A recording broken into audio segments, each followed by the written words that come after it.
yeah, I just finished watching X-Men Dark Phoenix, and I'm gonna tell you, don't listen to the critics.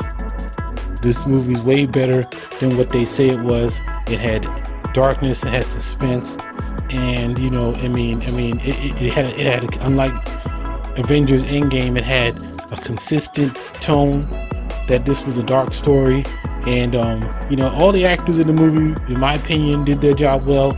And this movie was really edgy PG-13, because there was a lot of things in this movie that should have been rated R, but I feel like this movie should have been rated R.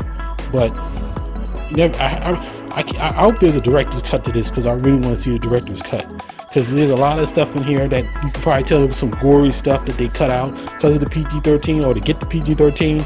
But the director, he was really going for sort of like Logan with Wolverine, but he couldn't get that, so he just pulled back.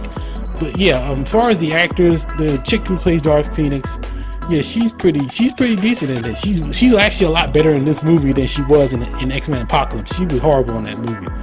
But I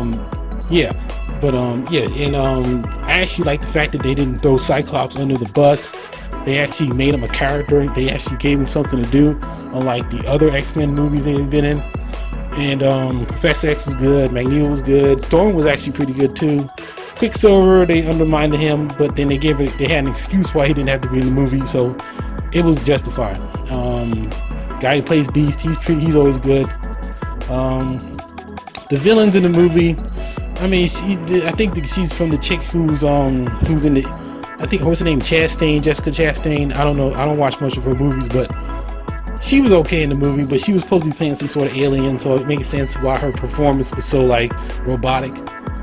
But other than that, and the fight scenes towards the end were pretty good, even though there was a lot of fast cuts and stuff. But still, I saw Cyclops actually in the fight doing something that was amazing. But in the action and the special effects were decent. They weren't too CGI.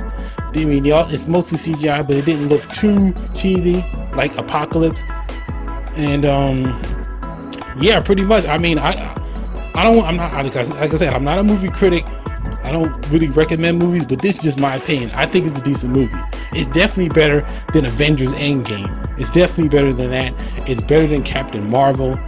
I think it's going to be better than Spider-Man. The Spider-Man trailer I saw before I saw this movie just basically gave up the whole movie. It showed you that Mysterio wasn't really a villain, because in the last trailer they made it seem like he was a villain, and now he turns out he's working with them, and then you don't even know who the real villains are. But I predict in this next Spider-Man movie, I'm going off topic, but this is what I'm saying. The next Spider-Man movie, he's going to do the same thing that Iron Man did in his movie. He's going to tell the whole world he's Spider-Man. And I get the whole idea. They're trying to make him into Iron Man, which is really dumb, because Spider-Man, let Spider-Man be Spider-Man, And anyway, back to X-Men. Decent movie. It's not a popcorn. It's not a CGI turn off your brain movie. You can actually look at it. There's good acting, complexity going on. I guess you could say I recommend it, but then again, I'm not a critic. I don't like to push movies on people, but I'm telling you, if you didn't like Avengers Endgame, you'll definitely love this movie. Alright, hey, later.